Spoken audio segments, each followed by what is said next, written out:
ำหรับผู้เห็นภัยในวัฏสงสารผู้เห็นภัยใน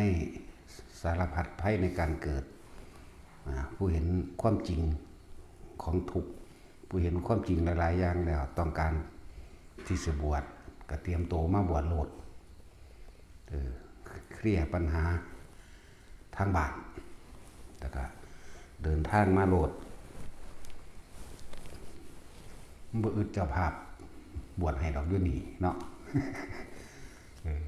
สำหรับผู้ต้องการอยากบวชจะมาตะโตโลดบวชที่นี่ก็บ่มีพิธีหยังดอกขอให้ทองคำขานนาคหรือคำขออุปสมบทได้แล้วก็หามือให้ก็ไปบวชเท่านั้นแต่ว่าบวชด้วยนั่นนี่มีจุดหมายเดียวเด้อมีจุดหมายเดียวคือบ่กลับมาเกิดเท่านั้นเฉพาะเพื่อพานิพพานอย่างเดียวเท่านั้นนั่นแหละงานใดๆงานศพจังสิเฮาก็บ่รับเพราะว่าหยังมันผิดพระวินัยมันผิดพระธรรมเฮาก็บ่รับกินเหล้าเล่นการพนันสวดเอาซ่องสิเฮาบ่ได้สนใจเรื่องซ่องเด้เนาะนั่นแหละหลายอย่างที่มันบ่ตรงตามคำสอนพระเจ้าเฮาบ่เฮ็ดนำเฮาบ่ได้มาเฮ็ดนำคนเฮาเฮ็ดนำพระพุทธเจ้าเข้าใจว่าล่ะสิศรัทธาหรือบ่ศรัทธานั่นก็บ่แม่นความเกี่ยวของกับเฮาอีกเฮาศรัทธาในธรรมะศรัทธาในความจริงเฮาเชื่อในคำสอนพระพุทธเจ้าเฮาเชื่อว่าเกิดแล้วก็ต้องแก่ต้องเจ็บแล้วก็ต้องตายเฮาเชื่อว่าจักได้หยังเฮ็ดเอาสัตว์โลกเป็นไปตามกรรมนั่นแหละกระทำสิ่งใดไว้ย่อมได้รับผลของกรรมนั้นสืบไปเฮาเชื่อตัวนี้แล้วเฮาต้องการหนีออกจากโลกแห่งความคิดเฮาต้องการหนีออกจากความเวียนว่ายตายเกิดอาศัยความคิดความหลงไหลความบ่รู้เฮาจึงบอกว่าทำตาม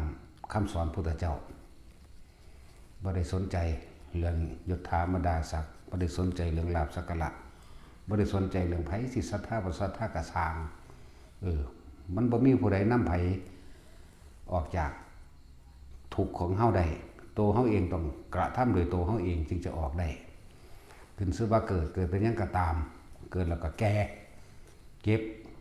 ป่วยพัดพรากจากสิ่งที่รักหรือสิ่งที่รักพัดพราก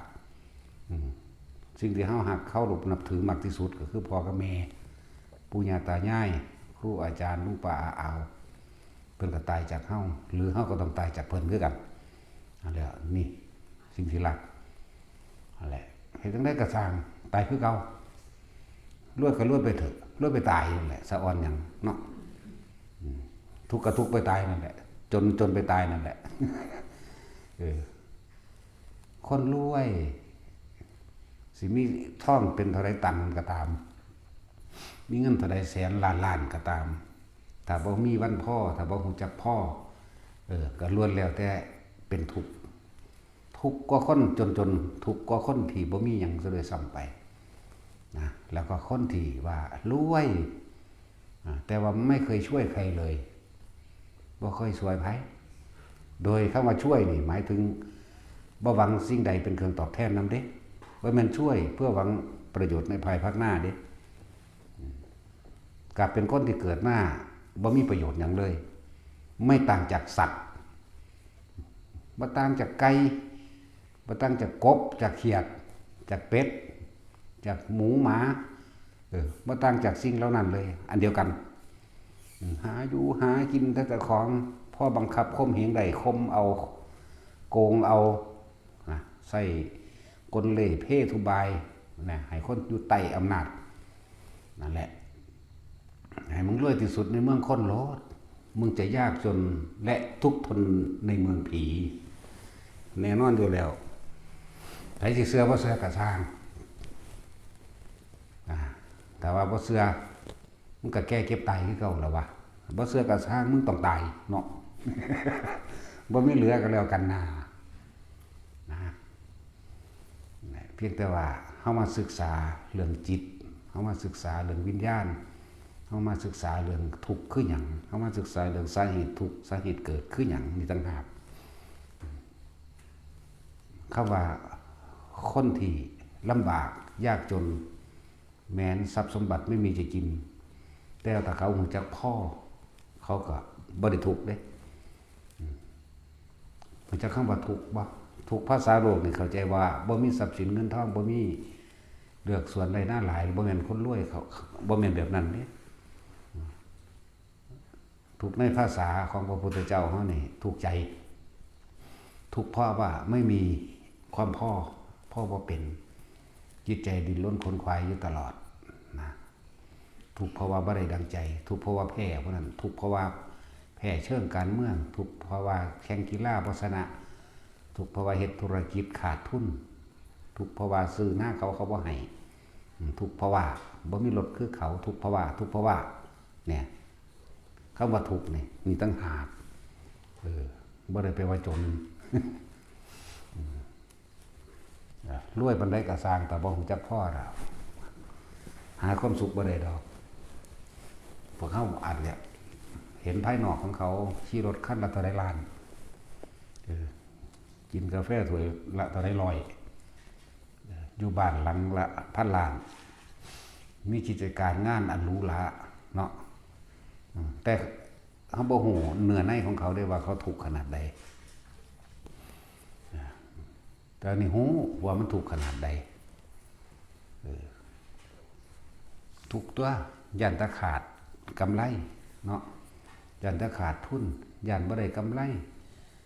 ย่านบริษัทนั้นบริษัทนี้ไม่ชิ่งตัดหน้าในธุรกิจต่างๆนานาสารพัดย่านคนบ่เคารพนับถือย่านคนบ่ยอมนั่นน่ะมันถูกนำมานี่แหละจักว่าล่ะส่วนคนที่ว่าถ้าหูจักวันพ่อทางเข้าใจชีวิตเรื่องเกิดมาหากินเพียงแค่ซ้ำตายนี่แหละมันก็สื่อจักพ่อมันสื่อจักคมใจแล้วมันหูจักวิธีว่างพวกนั้นว่างบ่เป็นเด้บ่ยอม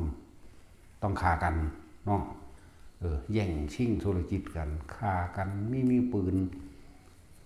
มีคนจ้างคนอื่นมาปกป้องเจ้าของอีกเนาะอะไรเข้าใจคำว่าเกิดมาเป็นยังกะสร้างต้องแก่บ่ ต้องเจ็บป่วยบ่ห้ามได้บ่ห้ามบ่ได้อีกต้องร้อนห้ามได้บ่ร้อนต้องหนาวก็ห้ามบ่ได้อีกต้องหิวปวดหัวปวดแขวสุดท้ายก็ต้องตายนี่แม่บ่มีอีหยังสิมาป้องกันสิ่งเหล่านี้ได้เด้เอาแหละจุดเดียวที่เฮาสิพ้นออกได้คือว่างตัณหาคือบ่อยากเพราะว่าเห็นโทษของความอยากเห็นโทษของการเกิดเฮาสิเว้าเรื่องสมัยโบราณพระมหากัปปินะกับพระนางอโนชาก็เป็นพระเจ้าแผ่นดินอีกประเทศหนึ่งเด้ล่ะตอนที่เป็นพระราชาอยู่นั่นมีบริวารหุ่มโยสันเป็นหมื่นๆแต่ละมื้อนอนใส่ก็บ่ดีนอนใส่ก็บ่คักบ่หลับนั่นแล้วย้านเขามาชิงบ้านเมืองย้านเขามาเอาที่ดินมองหันมองนี้นะบ่ได้นั่นแหละพอแต่ได้ยินว่าพระพุทธเจ้าได้เกิดขึ้นแล้วที่เขาเจ้าสร้างสมบุญกุศลเอาไว้แล้วมันต่อของเก่ามันบึ้มขึ้นเลยรีบออกไปโดยฟังธรรมพระพุทธเจ้าแค่บทในกันเดียวจะบรรลุอรหันต์นั่นแหละคนจะมาอุทานออกปากสุกิงเนาะสุกิงเนาะนิพพานังปรมังสุขังนิพพานังปรมังสุขังนะนั่นแหละพวกสาวกอื่นๆที่บ่ทันได้รู้ความหมายก็ไปฟ้องพระพุทธเจ้า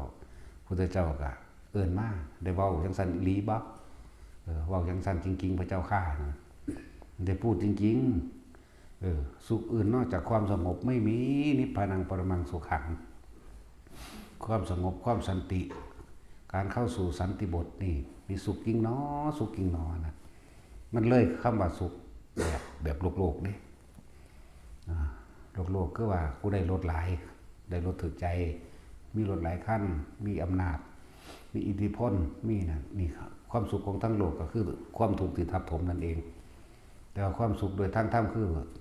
สุขปราศจากความไม่มีอะไรเลยเรียกว่านี่บ่มีหยังเลยบ่มีหยังให้ห่วงบ่มีบ้านให้ห่วงบ่มีเมียให้ห่วงบ่มีลูกหลานเหลนหล่อนให้ห่วงบ่มีทรัพย์สมบัติให้ห่วงจักอันใดอย่างเมื่อจิตใจนี่บ่เกาะเกี่ยวกับสิ่งใดมีแต่ความว่างอย่างเดียวมันเลยเป็นนิพพานังปรมังสุขังเรียกว่าสุขหยังสิสื่อความสงบได้บ่แม่นสงบแบบว่าบ่ฮู้ยินเสียงหยังเด้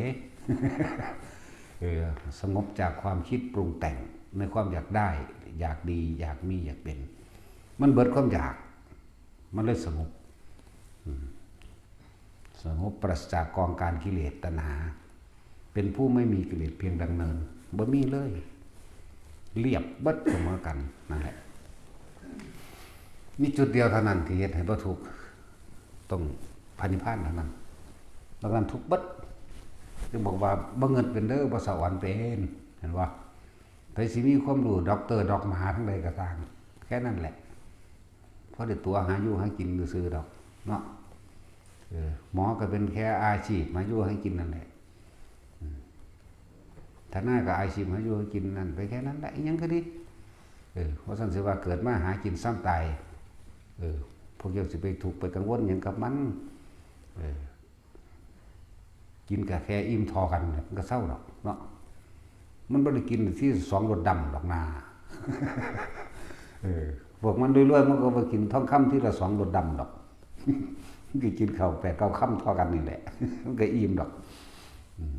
ป่วยคือเก่าดิบ่เหลือบ่คนรวยบ่ป่วยเนาะคนจนก็ป่วยคนรวยก็ป่วยทั้งสั่นแล้วมองให้มันเห็นโทษแต่ละคนเด้อชีวิตของพวกเจ้าที่ผ่านมาล้วนแล้วแต่แสวงหาความร่ำความรวยความจะมียศถาบรรดาศักดิ์และก็คำว่ามั่นคงอยากได้อาชีพที่มั่นคงการงานที่มั่นคงรายได้ที่มั่นคงที่อยู่อาศัยที่มั่นคงลูกหลานก็แบบเหมือนกันจะให้ลูกเต้าหลานมีอาชีพที่มั่นคงเป็นหลักประกันชีวิตว่ามันมีหยังมั่นคงหรอกมีแต่อนิจจังคือบ่ที่ยังยืนจักอันจักอย่างเนาะนั่นแหละว่าพวกเขาหันเข้ามาเบิ่งเจ้าของ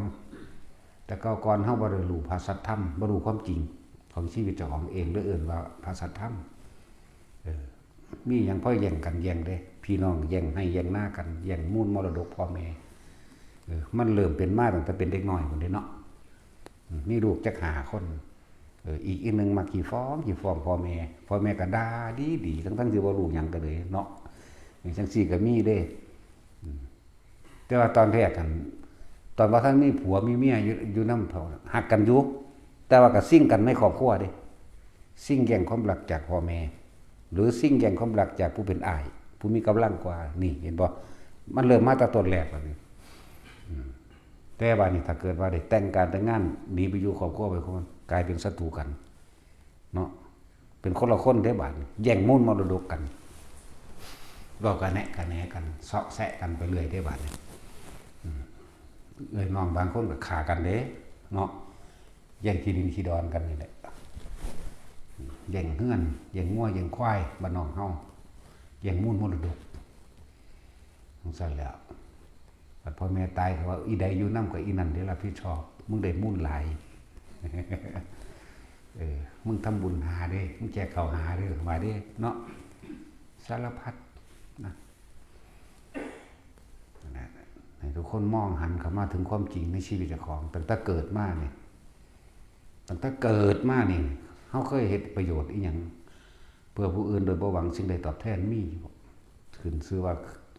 จาคะแปลว่าเสียสละความสุขส่วนตัวจากสิ่งที่มีอยู่เพื่อให้บุคคลผู้อื่นเรียกว่าทานบัดนี้สละความยึดมั่นถือมั่นเรียกว่าจาคะให้ไปแล้วเรียกว่าทานแต่ว่าเฮายังหวังผลในทานแต่ส่วนมากอยู่ในนี่แม่นเบิดนี่ล้านเปอร์เซ็นต์เนาะแม่นพวกมาบวชนี่ก็คือกันใช้เงินซ่อง10 บาท20 บาทอธิษฐานขอเอาตะพื้นตะพื้นเพราะว่าอย่างมันอยากรวยนั่นแหละนี่คือบ่เข้าใจความจริงและบ่เข้าใจเชิงลึกเข้าไปอีกการอธิษฐานขอ การขอสิ่งนั้นสิ่งนี้เฮ็ดให้เฮาบ่เห็นว่าจิตคิดนึกปรุงแต่งในความอยากได้และอยากเป็นก็เกิดภพชาติในอย่างวันนี่คือเชิงลึกเข้าไปเรื่องของจิตแต่โดยความเคยชินว่าถ้าเฮ็ดหยังเขาขอโลด บางทีบ่ท่านบ่ท่านบ่หยังเด้เขาไปไหว้พระเอาซื่อๆขอเลยเนาะดอกไม้กับดอกไม้เพิ่นมีอยู่หั่นธูปเทียนธูปไฟแช็กเพิ่นมีอยู่ในหั่นจูดเอาแล้วก็ขอตะพื้นตะพื้อควันไงกึบ นี่แกในตอนที่ขอนี่แม่ให้เบิ่งเชิงลึกเชิงจิตเชิงเกิดเชิงพบมาจากวันนึงตอนที่เฮาขอเฮาสิคิดมีภาพจินตนาการจากใดนั่นจากเป็นนี่เด้ภาพจินตนาการจิตแปลว่าผู้รู้นี่แหละจิตเป็นสัญญาเป็นทุกอย่างอยู่ในนี่คิดนึกนี่เป็นมโนนึกภาพนึกภาพปรุงแต่งไปอยากได้หยังอยากได้รถอยากได้บ้านอยากได้นั่นอยากเป็นนี่มีภาพเกิดขึ้นในจินตนาการตัวเองจิตมโนวิญญาณหมายถึงความรู้สึกมันพอใจยังพอใจที่สิแบบนั้นใดนั้นเป็นนั้นนี่นะเกิดพบเกิดตอนนี้เฮาบ่ทันตายนี่เด้บ่แม่นตายแล้วจังไปเกิดมาพบนั้นพบนี้เด้ไม่ใช่ว่าล่ะอารมณ์ความรู้สึกน่ะคือตัวพบเด้อเคยโมโหบ่พวกเจ้าเคยสูญให้ไก่บ่ ไก่มันขึ้นทั้งเฮือนมันไม่ขี่ใส่อันนั้นอันนี้เนาะบางทีมันก็ไปเชี่ยกระดงบักพริกขวมลงสูญทั้งจมทั้งดาทั้งขอนไหลฝาดมันนั่นแหละพบเกิดตอนที่พวกเขากำลังโมโหอยู่จังหวะสัวเขาไปตายตอนปุ๊บตกนรกเลยเด้นั่นร่างกายบ่รู้เรื่องเด้อร่างกายเป็นของสิ่งหนึ่งเกิดขึ้นเป็นธรรมดาเสื่อมสลายแตกดับเป็นธรรมดาซื่อๆเด้แต่ว่าตัวพาไปเกิดไปตายคือตัวจิตของตัวความคิดนึกอารมณ์ความรู้สึกนี่ตัวนี้เด้อนั่นแหละพวกนี้พ่อวาดภาพมดแดงกัดกระสือก็ศูนย์ขึ้นอย่างนี้เด้เนาะเห็นว่ามดแดงกัดก็ศูนย์ขึ้นมาสั่นแล้วมันไปเจาะปิ้งกบเพิ่นที่ ทั้งที่มันก็ขึ้นก้องเข่าเนาะขึ้นก้องเข่าเต็มหิวเข่ามาคักๆทั้งศูนย์คักมดแดงเจาะก้องเข่าเต็มอยู่เคาะปัวตีนถูอยู่ว่าสั่นอยู่ทำแล้วมันทั้งกัดฟอดมันทั้งศูนย์ก็เก้าอีกคูณ2นั่นแหละหมาเฮาตื่นหมาศูนย์หมาโมโหให้หมามันบ่สารพัดได้อันเฮ็ดในเฮามีอารมณ์เกิดอารมณ์เป็นตัวภพฟังไว้ดีๆอารมณ์ความรู้สึกที่พอใจและบ่พอใจนั่นแหละคือภพมันสร้างไว้ตอนเฮามีชีวิตอยู่นี่เด้แต่พอดีใจขาดตอนนั้นปุ๊บไปตามความโกรธตกนรกถ้าอยากได้อีหยังจากอันอย่างนั้นโลภนะโลภอารมณ์โลภคืออยากได้ปรุงแต่งนึกคิดจินตนาการกูสิปรับหน้าไปจังซั่นกูสิถ้ากูได้รถมาแล้วกูสิแต่งไปจังซี่ได้ทองมากูสิใส่แบบนี้นี่นะหรือคิดนับเงินเจ้าของในใจเจ้าของระวังดีๆพวกนี้ เงินกูเสื่องไว้หันอยู่ในธนาคารเท่านี้อันนี้เท่านี้บวกกันแล้วตอนนั้นตอนนี้อึมใจปลื้มใจตายตอนนั้นไปเป็นเปรตก็จะบ้าล่ะเดี๋ยวมันธรรมดาน่ะแล้ว พวกคิดน้ำให้น้ำหน้าดูระวังนั่นละสัตว์ดิเรกชันพวกเจ้าเคยห่วงหน้าปะคกอันเดียวเสื่องใบหันย่านถ้าเขาหลัก นั่นแหละสัตว์ดิเรกชันเป็นแบบนั้นอย่าลืมเด้อคนเฮาสิต่างจากสัตว์เพราะว่ามีคุณธรรมคุณะแปลว่าคุณนี่ต้องสร้างประโยชน์ต่อผู้อื่นเท่านั้นคุณะธรรมแปลว่าความจริงสร้างประโยชน์ให้กับบุคคลผู้อื่นสัตว์อื่นตามความเป็นจริงไม่ใช่พูดเอาแล้วก็คำว่าจริงนี่ต้องมีคำว่าไม่หวังสิ่งใดตอบแทนพร้อมนี่จึงเรียกว่าคุณธรรมเมื่อคุณธรรมตัวนี้มีแล้วบัดนี้ก็สิมีศีลพร้อมบัดนี้และเป็นศีลธรรมเลยบัดนี้คุณธรรมก็แบบนี้คือการทำประโยชน์ให้บุคคลผู้อื่นทั้งคนและสัตว์โดยไม่หวังสิ่งใดตอบแทนเรียกว่าคุณธรรมศีลธรรมก็คือการไม่คิดทำร้ายเบียดเบียนให้ผู้ใดผู้หนึ่งเสียชีวิตและทรัพย์สินตลอดทั้งคนและสัตว์ตามความเป็นจริง จากใจเฮาสัจจะคือความจริงนี่เอิ้นว่าศีลธรรมคุณธรรมศีลธรรมตั้งแต่เกิดมาเคยคิดจังซี่บ่ดอกนี่เนาะโอ้ยมันบ่แม่นติแต่สิเว้าถ้าเกิดตั้งแต่เอื้อยน้องกันแท้ๆบ่ทันได้มีผัวมีเมียว่าทันแยกครอบครัวไปต่อยเขาปั๊บอีแม่ไม่เฮ็ดข่อยโลดทั้งพ่อทั้งแม่มึงเฮ็ดน้องเฮ็ดหยังเด้อนี่ว่าดิดีใจเด้บัดนี้แกล้งเขาได้เนาะเขาเรียกกับจิ๊กใส่เขาอีกเขาต้องศูนย์ฟาดอีกแล้วก็ฟ้องบัดนี้ไปโป๊ะใส่หัวน้องพ่อกับแม่กันมึงตีน้องก็ตีซ้ำนี่แหละเริ่มมาจากบัดนี้เริ่มอาฆาตกันมาเริ่มเล็กน้อยบัดนี้ใหญ่ขึ้นมามีผัวมีเมียครอบครัวไปครอบครัวมันมันเอากิ่งเล็บบาดนี่ดีมันฝังไว้ตานี่น้อยโดยว่าท่านดูโตเนาะเมื่อเป็นจังสันตะเกาตัวนี้มันมักเอาเปรียบตัวมันฟ้องเลยมันนั่นไปเด้ถืออยู่ในนี่ถือบัดถือบัดมันเป็นสั้นแหละมันเอาเปรียบตัวมียังมันฟ้องเอาขอเอาว่าเด้เนาะนั่นแหละต้องว่าพวกเข้านั่นเป็นบ่แต่ค่อยเดาให้ได้เลยว่าเป็นเบิดต้องมีจังหวะใดจังหวะหนึ่งล่ะเป็นบ่แม่นเป็นตลอดก็ต้องเป็นแต่น้อยมาจนเท่าเดี๋ยวนี้พวกเจ้าบ่เบื่อหน่ายบ่เนาะสิ่งที่เฮาหลีกเลี่ยงบ่ได้เจ็บไข้ได้ป่วยและตายแล้วพวกเจ้าสิไปหลีอยู่ไสเอาสิหาวิธีใดมาป้องกันเอาบ่มีเด้อจึงว่าย้อนเข้ามาว่าสัตว์ทั้งหลายนี่เกิดแบบใดเกิดจากความคิดเท่านี้แหละความคิดจากได้นั่นจากเป็นนี่มันก็คิดนึกปรุงแต่งแล้วมันก็แสวงหาแต่ว่าในการแสวงหามันต้องมีการกระทบกระทั่งก็เกิดอารมณ์ความรู้สึกถ้าได้ก็พอใจถ้าบ่ได้ก็บ่พอใจนี่พบเกิดปุ๊บปั๊บอยู่ตลอดในความคิดเรื่องหนึ่งพวกเจ้าว่าพบเกิดเท่าใดเด้อพวกเจ้าไปตายอารมณ์ค้างนี่อารมณ์ค้างในจุดใดจุดหนึ่งพวกเจ้าก็ไปเกิดใหม่เลยชาติเกิดขึ้นทันทีชาตะนี่แปลว่าเกิดบ่แม่นชาติประเทศชาติเด้ชาตินี่ความหมายพระเจ้านั่นแหละความรู้สึกของพวกเขาเองเป็นตัวพบถ้าเว้าภาษาบาลีพวกเจ้าบ่เข้าใจจักบ่ล่ะอาจจะเว้าให้ปนให้แน่อยู่จักน้อยอยู่ดอกตัณหาแปลว่าความอยากอุปทานแปลว่าความยึดในอุปทานนั่นจะมีความรู้สึกในความพอใจบ่พอใจนี่ที่ถูกอุปทานมีความยึดเดี๋ยวอารมณ์มันก็เกิดนี่อารมณ์ความรู้สึกนั่นเอิ้นว่าพบสร้างไว้แล้วนี่สร้างไว้ในความรู้สึกเขาตอนนี้ถือว่าเข้าใจขาดตายปุ๊บชาติหมายถึงเกิดบัดนี้ที่บอกว่าคนเฮานั่นสัตว์ทั้งหลายตายปั๊บมันไปเกิดตามจิตที่ไปตั้งไว้ความคิดนั่นแหละมันส่วนตอนนี้ทุกคนมีบ้านแต่คิดถึงบ้านเฮาตายตัวนี้มันจะไปบ้านก่อนเหมือนกันว่ามันมีจุดหมายจะวัดไปแต่ว่าในระหว่างทำการเดินทางเนี่ยอารมณ์ความรู้สึกตัวใดมันจะพัดลงทันทีเลยคนตายเปรียบเทียบเวลาเฮาโมโหให้คนผู้ใดผู้หนึ่งศูนย์คิดจะฆ่ามันนั่นแหละจิตมีที่ตั้งหมายถึงที่เราคิดถึงกำลังนึกกำลังปรุงกำลังแต่งนั่นจากบนอารมณ์มันก็เกิดพร้อมๆมันบ่จะค่อยศูนย์มาเด้อนี่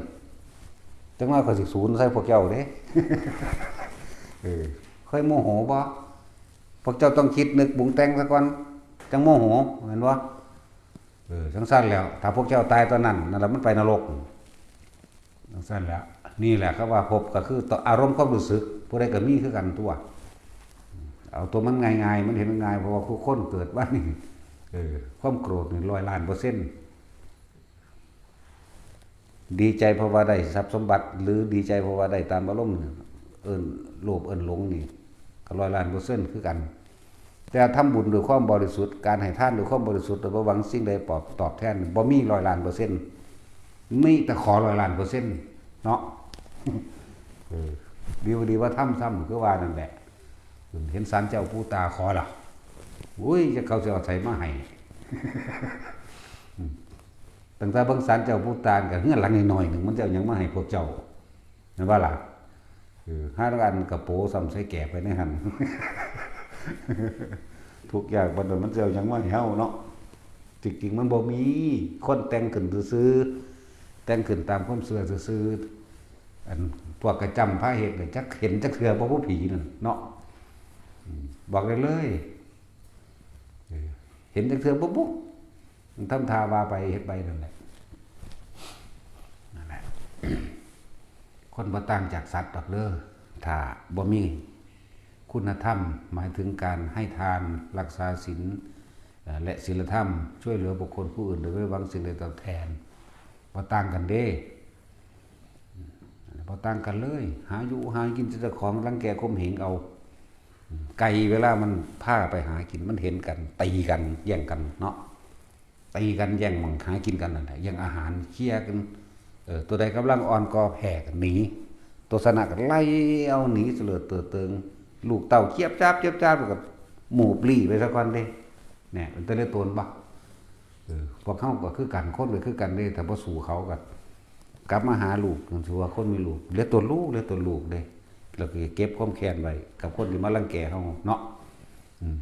บางที่สู่เขาบ่ได้หรือบางที่ก็คิดว่าสิสู่ได้อยู่แต่พอกูผู้เดียวแต่ว่ามีลูกให้ห่วงเลยยอมก็มีเด้เนาะนั่นแหละเลยเอื่นว่าสารพัดไพ่ในการเกิดแล้วได้โอ๊ตเอาเพราะว่ามีลูกมีหลานได้โอ๊ตเอาได้ยอมเพื่อว่ามันผ่านพ้นไอ้มันผ่านให้มันพ้นของหันไปซะก่อนเนาะจังซี่ก็มีเด้นั่นแหละหลายอย่างนี่คือให้เห็นความถูกที่เฮาได้อดถูกที่เฮาได้ยอมถูกที่เฮาบางที่ก็สู้ได้แต่ว่าได้ยอมเพราะว่ามีผู้อยู่เบื้องหลังเดี๋ยวนะหลายอย่างแนวว่า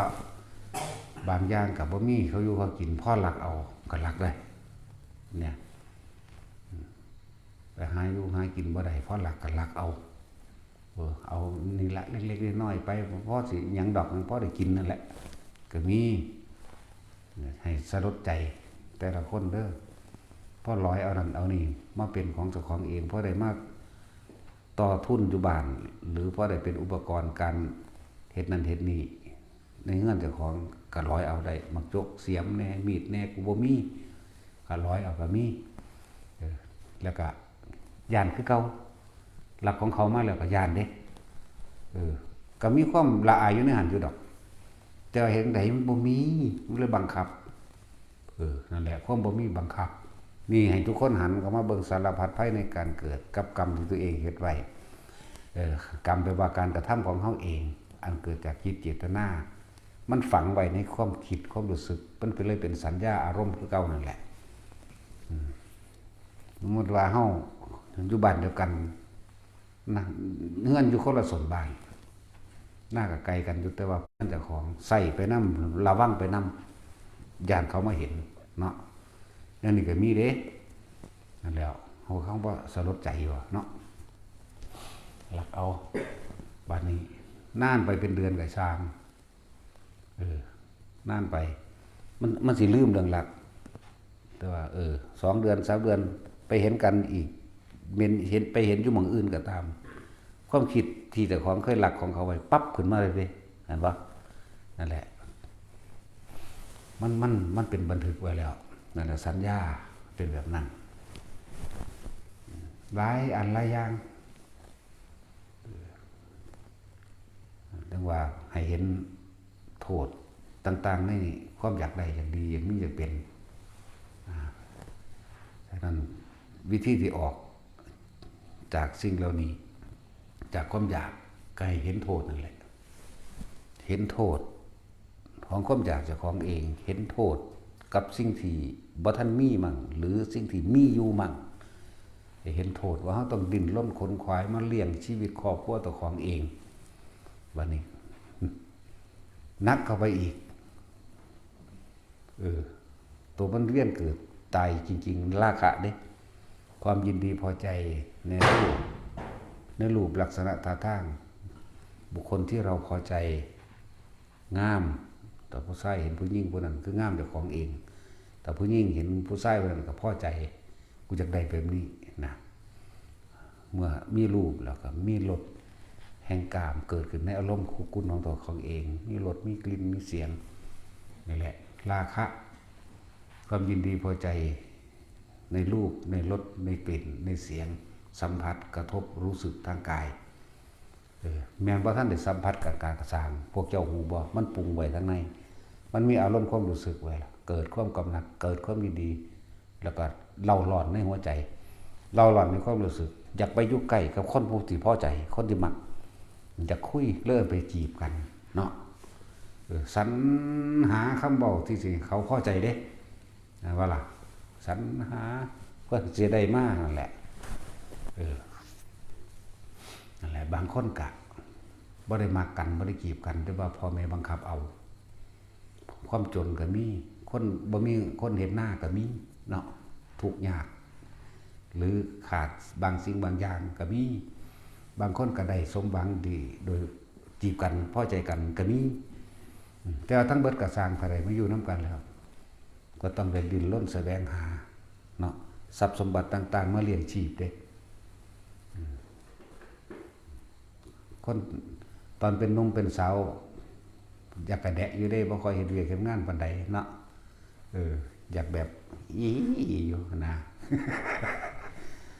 โลกกาก็บ่เป็นเห็นบ่หาบกาก็เอาหน่อยๆเบาๆหั่นก็หิวเอาทำท่าเฮ็ดอ่อนแอนเนาะ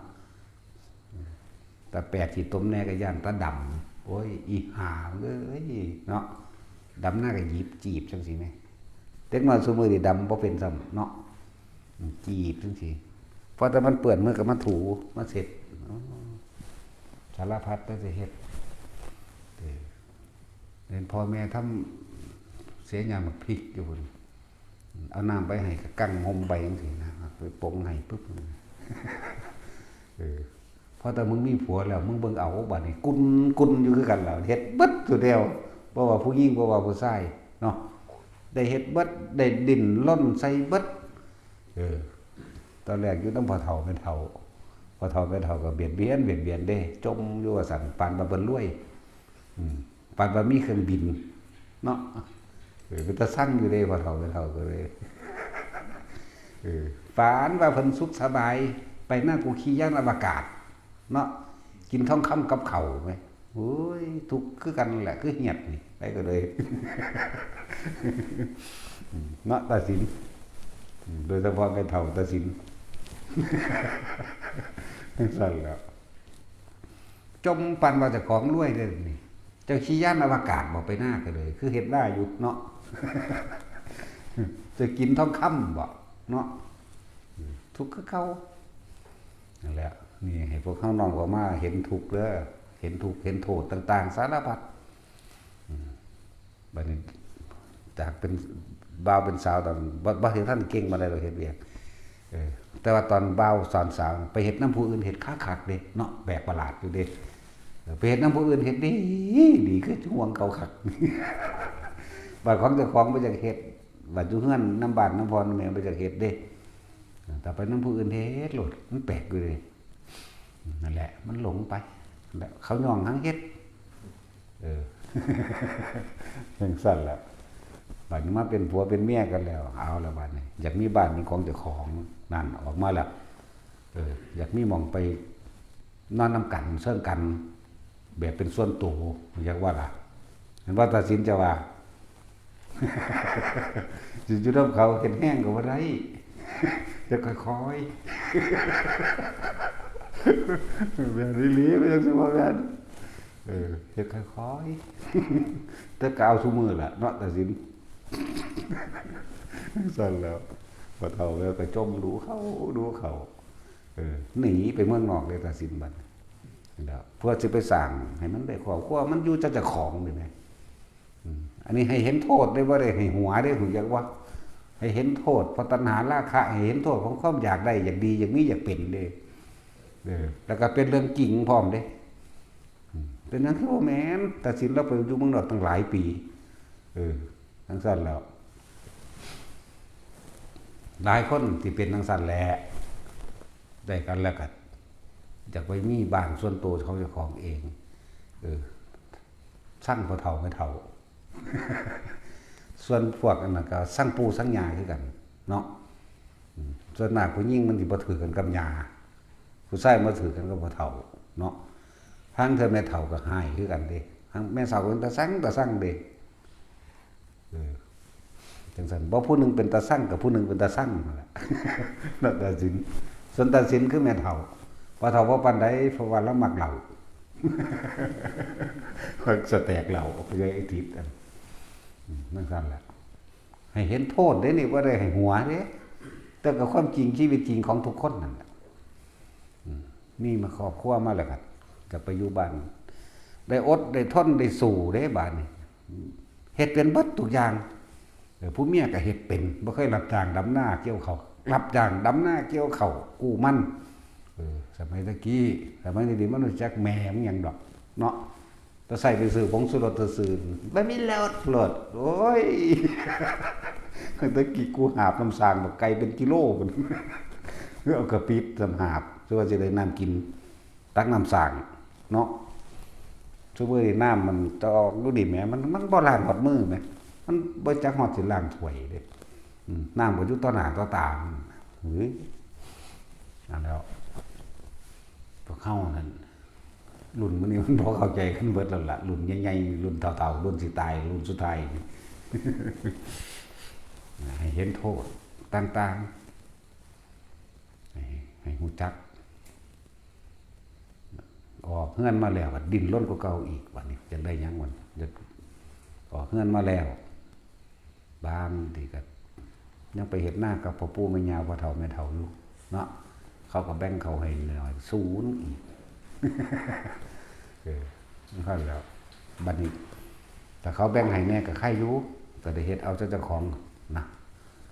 ก็เริ่มแบ่งปันกันไปนั่นแหละต่อมาก็จากใดเป็นของเจ้าของก็ดิ้นรนได้อดได้ทนได้สู้พัดภาคจากกันได้บัดนี้แต่ชิ้นก็ไปเมืองนอก8 ปีอยู่เกาหลีกินหมาน้ำเขาล่ะกินหมาน้ำเขานั่นแหละสารพัดให้เห็นทุกต่างๆสารพัดในความอยากได้ของเขาเอง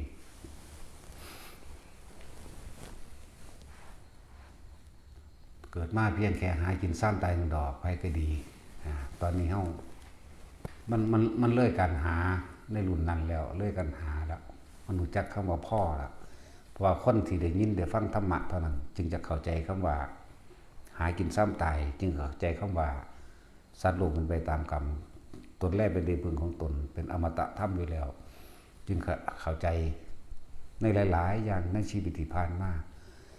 ชีวิตพวกเขามันผ่านมาอย่างมากๆแล้วสมควรสิถิ่มอารมณ์ใดก็ถิ่มซักแค่นั้นแหละบ่มีอย่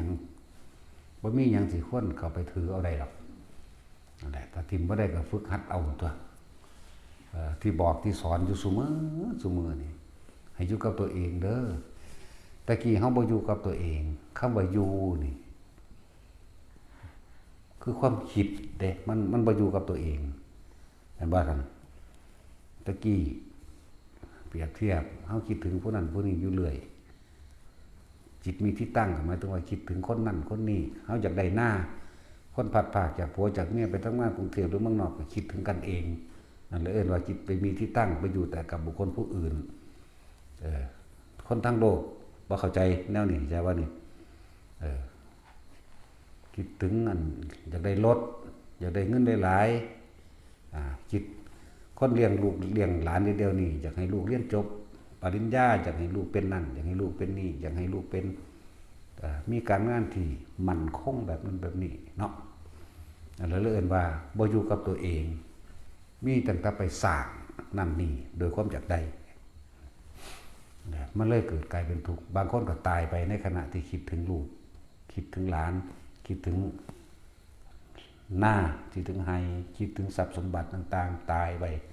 เวียนไปตกนรกมั่งไปเป็นเปรตมั่งไปเป็นเดรัจฉานมั่งขอคนที่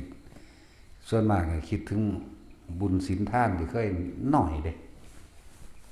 พอเทียบตามพระพุทธเจ้าสัตว์ทั้งหลายตายแล้วนี่ส่วนมากลงสู่อบายภูมิมากเท่ากับขนโคหลายสำคัญกับขนงัวส่วนผู้ที่จะไปสวรรค์เท่ากับเขาโคเอาคิดเบิ่งนั่นแหละบัดเฮาคิดตามความเป็นจริงของเจ้าของเอาเองเด้อตะกี้บ่เคยคิดว่าสิมาฟังธรรมเด้บ่เคยคิดเนาะการให้ทานจังซี่ก็บ่แม่นทานอีกมีต่างๆทำทานเพิ่มทุกข์นั่นแหละเข้าใจว่าล่ะเพิ่มตัวมันขอมันแลกเอาเงิน100ไปแลกเงินล้านนั่นล่ะบ่ดีมันบ่100ซำนะ20 บาทจกแล้วเก็บอีกแถมจะสิให้อยู่แต่ว่าเบิ่งใบเก่าๆมันมีอยู่4-5 ใบเคลียร์เบิ่งเด้เอาแล้วๆนี่ล่ะดึงมาบัดนี้จังอันอธิษฐานขอตะพื้บัดนี้โอ้ยสารพัดนั่นแหละมันบ่เห็นว่าตอนที่เฮาขอตอนเฮาคิดตอนที่เฮานึกจักได้นั่นนี่นั่นแหละพบมันเกิดปุ๊บเรื่องนั้นเยอะเลยนะให้ลูกพี่ผู้ใดก็เอาทำไมนี่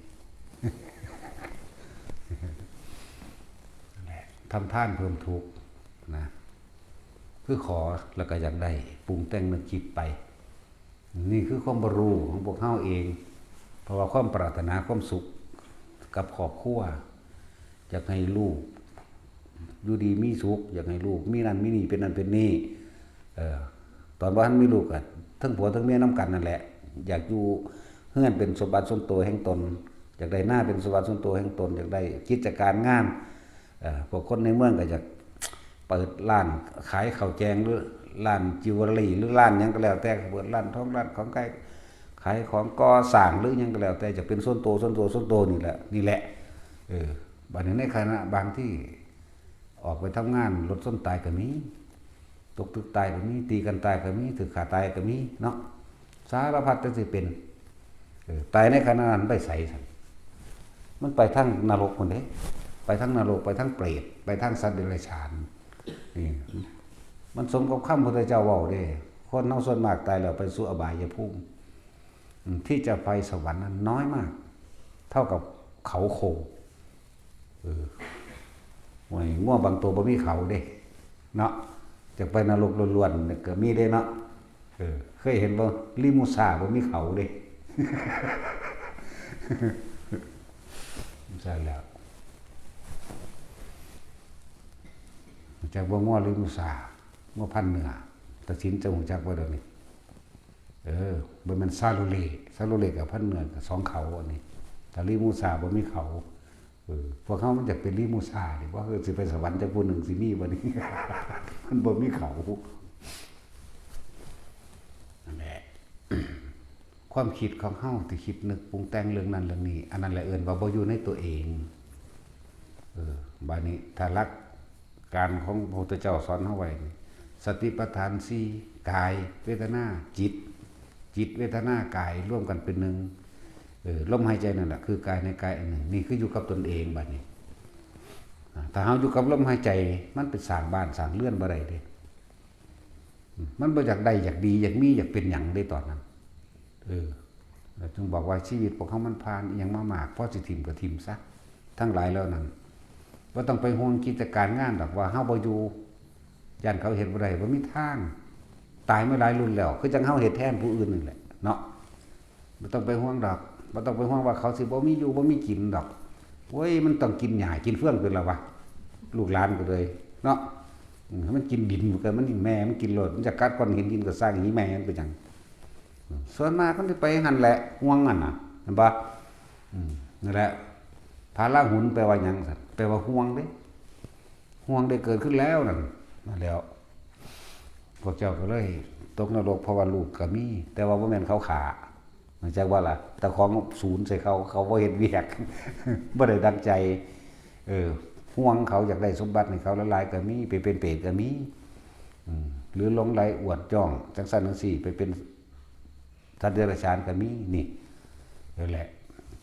ทุกข์จึงเกิดจากสิ่งอันเป็นที่รักเข้าใจบ่ล่ะทุกข์เกิดจากสิ่งอันเป็นที่รักเด้ เพราะความรักนั่นแหละจึงเป็นทุกข์ได้บัดนี้เนาะจากว่าล่ะแม่นว่าสัตว์เฮาหักไผแน่ตัดออกแล้วหักไผก็สร้างทุกข์คือเก่าแต่เฮาคิดนึกปรุงแต่งเพราะเฮาบ่รู้ธรรมเฮาหักพ่อเฮาบ่อยากให้พ่อแม่เฮาตายเฮาก็เป็นทุกข์กุ้มใจนำเด้เนาะว่าหักผัวหักเมียก็คือกันกุ้มใจนำอยู่คือเก่าหักลูกหลานคือเก่าเด้นั่นแหละทุกข์จึงเกิดขึ้นจากสิ่งอันเป็นที่รักบัดนี้ห่วงรถนั่นแหละสิ่งอันเป็นที่รักบุคคลนี่สิ่งอันเป็นที่รักก็เป็นเหตุแห่งทุกข์สัตว์งัวควายสัตว์เลี้ยงต่างๆผู้ใดเลี้ยงหมาก็ห่วงหมาผู้ใดเลี้ยงแมวก็ห่วงแมวห่วงนกห่วงสัตว์เลี้ยงที่ไว้แต่ทำกำไรคือปลาคืองัวคือควายเนาะเป็นห่วงมันนั่นทุกข์บ่ได้เขาบ่ได้รู้จักว่าทุกข์แบบใดเพราะนั้นเสียเบิ่งซ่อมได้ลูกปีนี้เป็นตัวผู้ให้กูได้แม่เอาไปเป็นพ่อพันธุ์หรือเป็นตัวแม่กูได้แม่เพราะได้ปั่นลูกปั่นหลานว่าไปเนาะจังซั่นแล้วเขาบ่ได้รู้จักได้ว่าทุกข์มันเกิดขึ้นจังซั่นเชิงลึกคือความคิดปรุงไปนั่นเองนั่นแล้วนี่ผู้ใดเคยคิดพ่อบ่ในจังซี่นั่นแหละมันจึงมีพระพุทธเจ้านั่นแหละคิดพ่อเราเป็นผ่านมาก่อนเฮาแล้วมันก็เลยนำวิธีดับมาให้พวกเฮาปฏิบัติเอาบ่หาตั้งแต่ทุกข์อันออกจากนอกตัวก็ได้ทุกข์อยู่ในร่างกายนี่ก็มีได้บ่ทุกข์เพราะว่าหนาวมีบ่หนาวแม่มึงแท้ศูนย์บ่สั่นเนาะนั่นแหละทุกข์ร้อนแม่มึงแท้ก็คือกันอีกทุกข์เพราะว่าเจ็บท้องทุกข์เพราะว่าปวดเหนียวคนหลายไปหามึงเหนียวอะไรก็มีปวดเหนียวปวดไทยเนาะย่างอยู่ในทางกรุงเทพแม่งคนหลายจากกุศปิลีอยู่ใส่บ่เด้บ่มีปลากล้วยคืออย่าบ้านกูเว้ยมันก็แตกปัวใส่หั่นแล้วเด้นั่นแหละทุกข์พออยู่ในกายนี่ก็บ่แห้งนั่นแหละแต่กายของเจ้าของเองนี่ยังบ่อาจสามารถรักษาได้สิไปว่าหยังกับกายผู้อื่นที่นี่เรื่องของจิตก็คือกันเฮายังบ่อาจสามารถบังคับความคิดบังคับความเชื่อกับเขาได้แม่นบ่ล่ะนั่นแหละเพิ่นจึงให้น้อมเข้ามาสติปัฏฐาน4ให้ลองมาพิจารณากายนี่เป็นของเฮาอยู่บ่แต่ว่าเป็นของเฮาสิเป็นของไผก็ว่าเนาะจังซั่นแล้วกายนี่บ่เป็นของเฮาแต่เฮาเข้าใจความจริงเด้อกายนี่เป็นเครื่องแค่ใส่ทำดีก็ได้ใส่ทำเลวก็ได้เด้นั่นว่าสั่นถ้ามันไปละของมันก็ไปเด้ใจเป็นใหญ่ใจเป็นประธานเด้อภาษานั้นเว้าย่อๆมาให้พวกเขาเข้าใจง่ายความคิดของพวกเขาเองในความอยากได้อยากดีอยากมีอยากเป็นนั่นนี่นั่นแหละถ้ารักษาความคิดของเฮาได้กลับมาอยู่กับลมหายใจได้นี่มันสิบ่ปรุงบ่แต่งไปได้ดอกที่ฝึกที่สอนที่แนะให้ทุกคนอยู่นี่พยายามอยู่ในตัวเองพยายามอยู่กับตัวเองบ่ต้องไปอยู่กับผู้อื่นดอกรุ่นนี้แล้วรุ่นลูกตายปะแล้วก็มีเห็นบ่เหลือแต่เจ้าของที่สิตายเฮ็ดจังได๋ตายแล้วสิบ่ได้เกิดอีกต่างหากถ้าพวกเจ้าเห็นทุกข์พวกเจ้าเห็นตามความเป็นจริงได้แล้วเอาชาวไร่ชาวนาพวกเฮาเวลาไปหน้าฝนตกฟ้าห้องฟ้าผ่าย้านเด้ทุกข์บ่ล่ะสั้นย่านนอนคดเอาสินห่มหัวไว้ก็มีเนาะจังซั่นแล้วดังอยู่ตารางบัดนี้ฝนหนาวดังไฟขึ้นจุดติดไฟขึ้นฝิงไฟก็ลุกยากๆอีกฝนก็สาดข้างนั้นข้างนี้อีกย่านบ่นั่นแหละทุกข์จังซั่นแล้วนี่ยามฝนจังซั่นเปียปะมาโอ้ยอีกแล้วโลดยกมือใส่หัวเดินสาธุเด้อเทวดารักษาพระรักษาเทวดาคุ้มครองผู้ขาเด้อเด้ทุกข์บ่ล่ะจังซั่นแล้วหลายอย่างว่าลมใหญ่มากว่านี่ทั้งลมทั้งฝนมาโอ้ยพัดเฮือนพัดซ่านหนีเบิดเนาะนั่นแล้วจังบอกให้พวกเจ้าคิดไปเรื่อยๆเรื่องสารพัดไปเนี่ยก็เฮ็ดคิดให้มันเบื่อ แล้วก็ให้มันมาอยู่กับตัวเองนี่แหละเกิดมาแล้วนี่สารพัดภัยในการเกิดทุพพิขันตรภัยเห็นป่ะภัยอันเกิดจากความอดอยากแห้งแล้งทุพพิขันตรภัย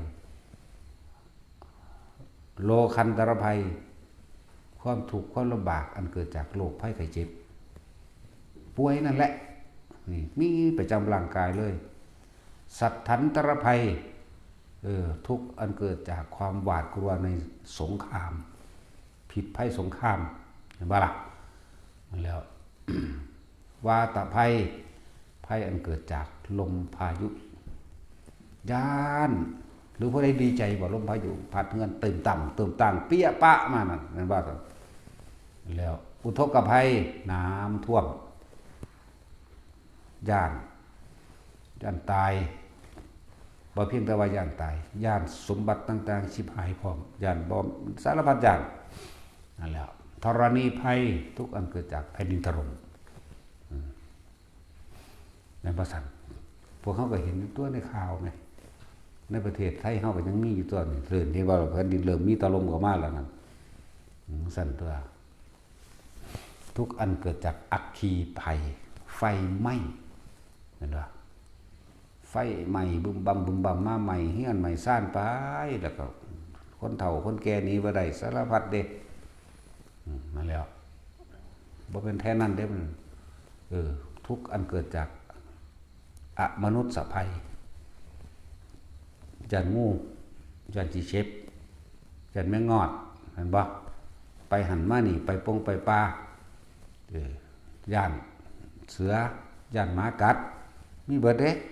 ในบ้านก็ยังมีย่านหมากัดอยู่บ่นั่นแล้วนั่นแหละพวกเขาเห็นโทษในการเกิดคือมันมีแต่ภัยเท่านั้นแหละพวกเขาสิไปหาความปลอดภัยอยู่ไสมันได้อาสุนีบาตภัยทุกอันเกิดจากฟ้าผ่าย่านฟ้าผ่าได้คนเนาะมันสั่นแล้วมันทันได้ผ่าเนี่ยมันผ่าเนี่ยแม่มันตายง่ายๆเด้มันสั่นแล้วเขาจังบ่ย่านมันง่ายไหมมันเทเดียวนึงได้มันบ่เก็บบ่ปวดเด้เนาะแม่นบ่สั่นแต่คนเฮานี่ย้านว่าสั่นเนาะนั่นแหละภัยอันเกิดจากมนุษย์นี่ร้ายแรงที่สุดคือภัยอันเกิดจากมนุษย์ด้วยกันเองภัยอันเกิดจากความโลภของคนลักสิ่งลักของขาเฮาเลยก็มีเห็นบ่ภัยอันจากความโลภแล้วภัยอันจากความโกรธภัยอันเกิดจากความหลงควบคุมเฮาหลงว่าตัวเองมีอำนาจนั้นนี่ภัยเกิดทั้งมนุษย์และอมนุษย์อย่าว่าละบาดอมนุษย์กับหมานั่นแหละงูนั่นแหละหรือภัยบ่ย่านงูเฮาก็ย่านอยู่ดิเดี๋ยวมึงแยกกูจับได้แล้วกูต้มแมงได้บาทนี่ ส่วนแต่สินต้มกินได้บาทนี่เนาะนั่นแหละเดี๋ยวว่าภัยอันเกิดจากอมนุษย์แต่อมนุษย์ทั้งหลายนั้นไม่อันตรายเท่ากับภัยอันเกิดจากมนุษย์ด้วยกันเองเห็นบ่พวกเจ้าว่าข่มเหงรังแกด้วยความโลภอยากได้ฆ่าเอาก็มีลักเอาก็มีปล้นกี้ข่มขืนเอาก็มีข่มเหงสารพัดแต่สิหาวิธีเอาเนาะนั่นแล้วนี่ให้พวกเจ้าเห็นโทษของการเกิดนะตราบใดที่พวกเขายังเกิดตราบนั้นพวกเขาก็ต้องเจอไม่อันใดก็อันหนึ่งไม่สิ่งใดก็สิ่งหนึ่งบ่เจอภัยอันตรายอันใดก็อันหนึ่งอายุแต่ละคนมาป่านนี้แล้วฝนตกฟ้าห้องฟ้าพาลมพายุก็พอมาแล้วยานเพราะไฟใหม่ก็พอมาแล้วยานบ่น้ำท่วมก็พอมาแล้วแม่นบ่ล่ะแผ่นดินถล่มอาจจะบ่พอภัยมันเกิดจากสงครามบางคนก็เจอบางคนก็บ่เจอแม่นบ่ล่ะนั่นแหละผมบอกว่าสิ่งที่ปกป้องคุ้มครองเฮาดีที่สุดก็คือบุญบารมีเฮาเองบุญกุศลเฮาเองจึงเฮ็ดไว้เถอะเฮ็ดบุญให้ทานบุญอันเกิดจากการให้ทานให้แล้วบ่ว่าสิทานให้สัตว์เดรัจฉานให้คนทั่วไปให้คนมีศีลคนมีฌานและตลอดทั้งพระโสดาบันขึ้นไปพระนี่บ่ได้มีความหมายว่าแค่คนหัวห่มผ้าเหลืองเด้พระของเฮาโสดาสกิทาคานาคาเด้ตัวนี้เป็นของที่บอกได้ยากแต่เลยเอาพวกสมมุติสงฆ์เหล่านี้แหละมาเป็นเครื่องให้เกิดความเคารพนับถือให้เกิดความเพราะว่าเพิ่นเป็นผู้แสดงธรรม เพิ่นเป็นผู้รักษาธรรมคำสอนพุทธเจ้ามาให้พวกเฮาแสดงไว้นั่นแหละให้ท่านสัตว์เดรัจฉานก็ตามบุคคลผู้บ่มีศีลมีธรรมก็ตามคนมีศีลให้ท่านกับคนทรงฌานให้คนที่เป็นโสดาสกิทาคานาคาอรหันต์ให้แล้วไม่หวังสิ่งใดตอบแทนเข้าใจบ่นี่บุญอันเกิดจากการให้ทานจึงจะเป็นไปได้นี่ต่างหากส่วนอานิสงส์จากมากน้อยเพียงใดขึ้นอยู่กับคุณธรรมของบุคคลที่เราให้คุณธรรมที่เฮาให้ทานกับสัตว์เดรัจฉานก็มีอานิสงส์100ให้กับคนพาลคนบ่มีศีลมีธรรมอีหยังล่ะมีอานิสงส์ 1,000ให้กับคนมีศีลมีธรรมก็ 10,000 เห็นบ่ล่ะให้กับคนหยังล่ะก็100,000ให้กับคนทรงฌานคนมีฌาน100,000ให้กับพระโสดาบันประมาณไม่ได้นั่นแหละอานิสงส์ถือว่ามันเป็นกำไรเนาะเทียบเป็นกำไรให้กับสัตว์เดรัจฉานเฮาให้ชิ้นหนึ่งเฮาโอกาสได้กำไรอยู่จัก10 อันจากลงทุนไปบาทนึงก็ได้กำไร10 บาทให้กับคนทั่วไปศีลธรรมบ่มีบ่รู้อันนั้น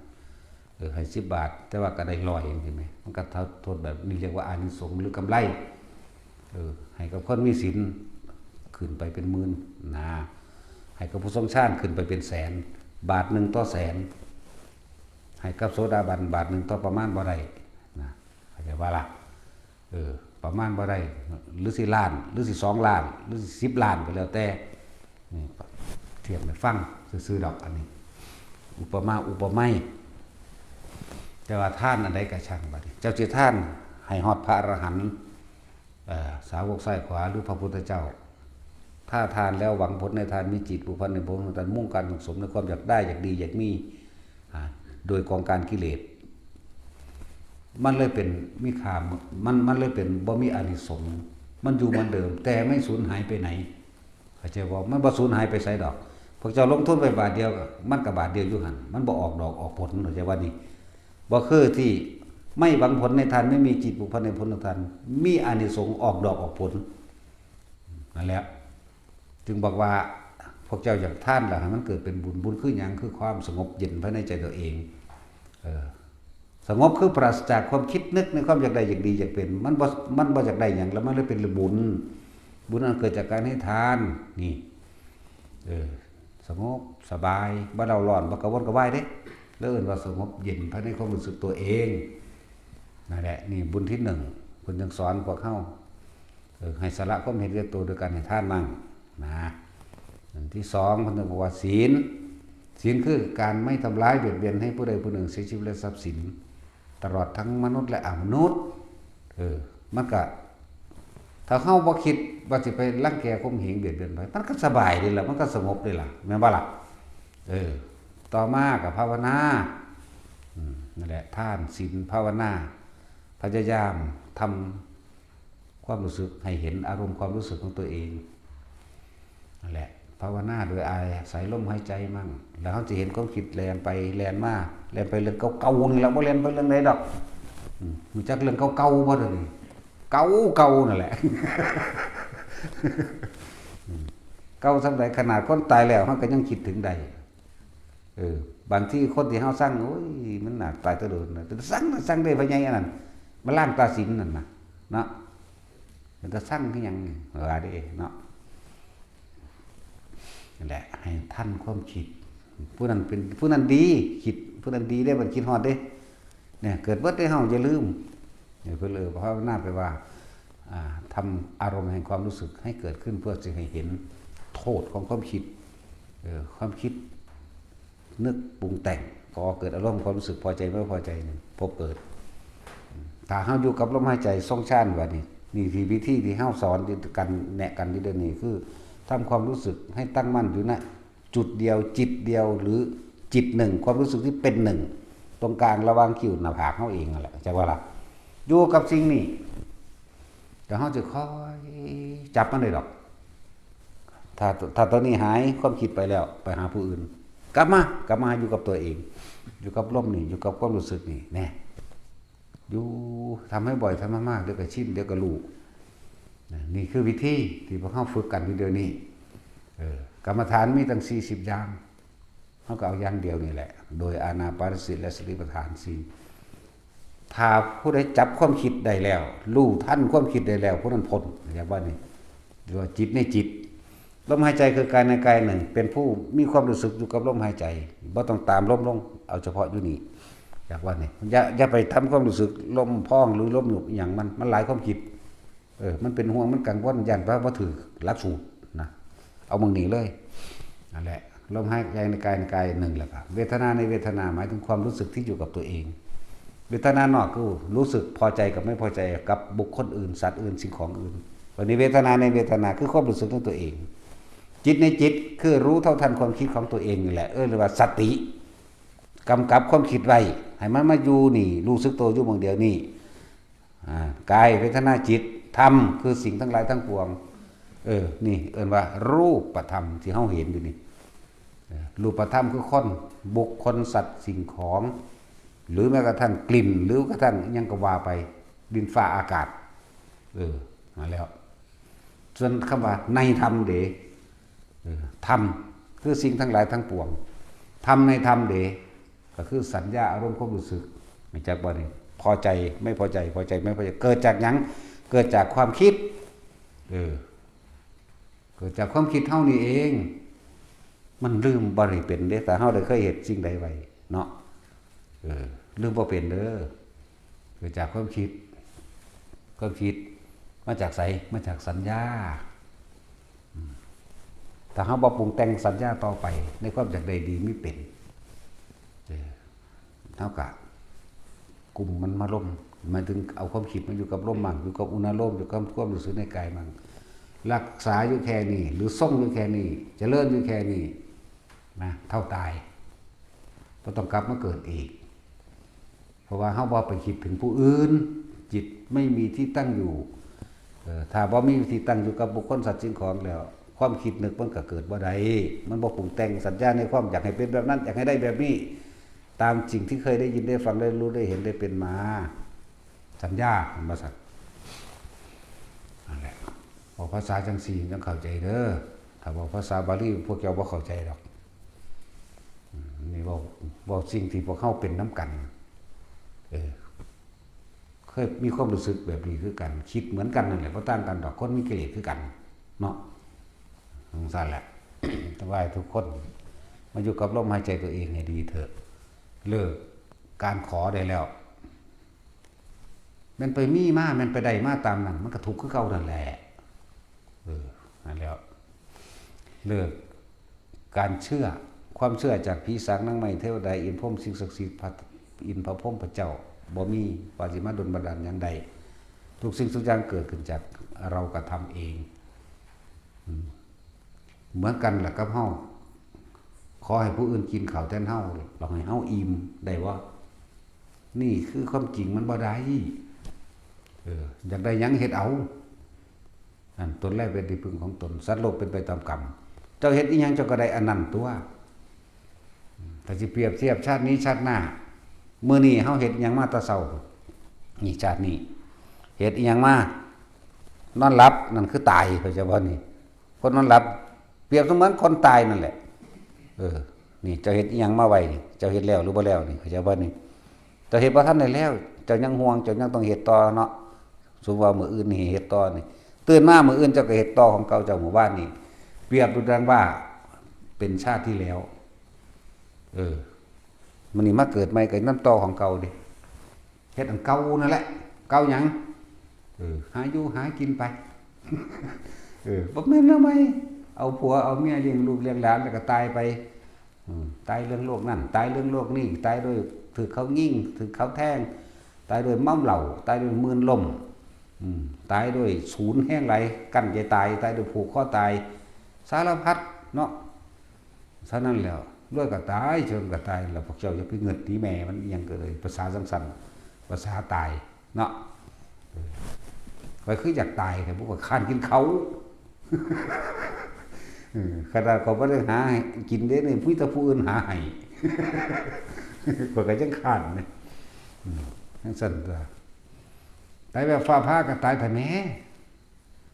หังดีจังบ่เจ็บเนาะบึบเดียวแต่ว่าพวกเจ้าญาติเดี๋ยวว่าถ้าฟ้าห้องฟ้าดังเปรี้ยงปากมันหุ้ยหูหลู่หาลบเนาะ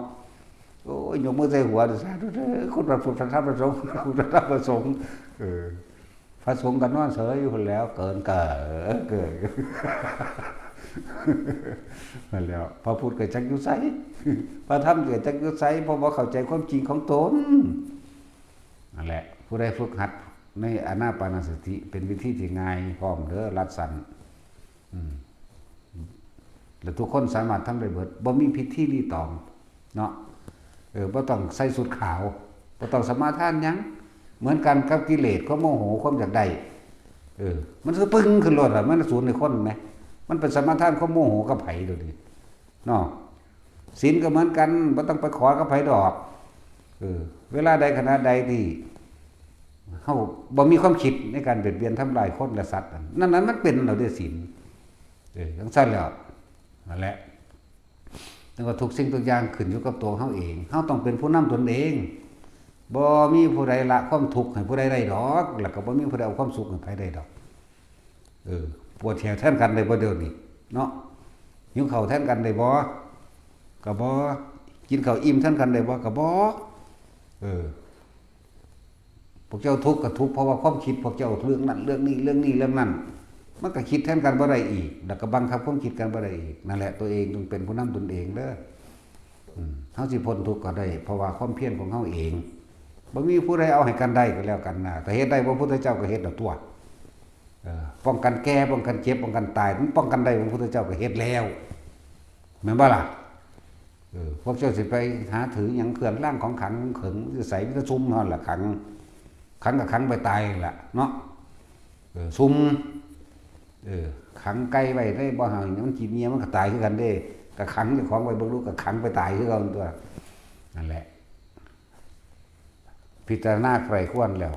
หาเหตุผลตามความเป็นจริงเด้อเกิดมานี่ต้องแก่ต้องเก็บต้องตายบ่มีผู้ใดผลเนาะตายมาจากรุ่นแล้วนี่ปู่ย่าตายายพวกเจ้าไปไสแม่นบ่ซั่นอยู่ดินมันได้ล่ะเผาล่ะบัดนี้เจ้าของสิเผาจังไดคิดพ่ออยู่เลยเนาะเผากิเลสเจ้าของมันเบิดซะก่อนคำว่าย่านตายสิบ่มีดอกถ้าบ่มีความอยากเองแล้วบ่มีความย่านเด้นั่นแหละที่วิตที่ปราศจากความกลัวนี่บ่เสียบ่มีความสิบ่มีความย่านอีหยังเลยที่ถ้าบ่มีความอยากชีวิตที่ปราศจากความอยากจะไม่มีความกลัวเข้ามาแผ่วพานได้เลยย่านตายก็บ่ย่านแล้วมันสิเอาอีหยังมาย่านเลยนี่เนาะมันคนละอย่างกันเด้กับทางโลกเขาว่ากูบ่ย่านดอกละมึงย่านบ่ย่านดอกแต่กูสิฆ่ามึงก่อนนั่นล่ะมึงย่านตายมึงเลยฆ่าเขานั่นแล้วอะไรหลายอันหลายแบบที่ให้ขอคิดเด้ถ้าละได้ละให้พวกเจ้าเบิดละเด้อยู่นี่จักบ่จักกะสร้างในพานกูตีนกวาดมันเข้าเบิดแต่นี่มันบ่ได้เข้าใจบ่ล่ะเอาสบายทาน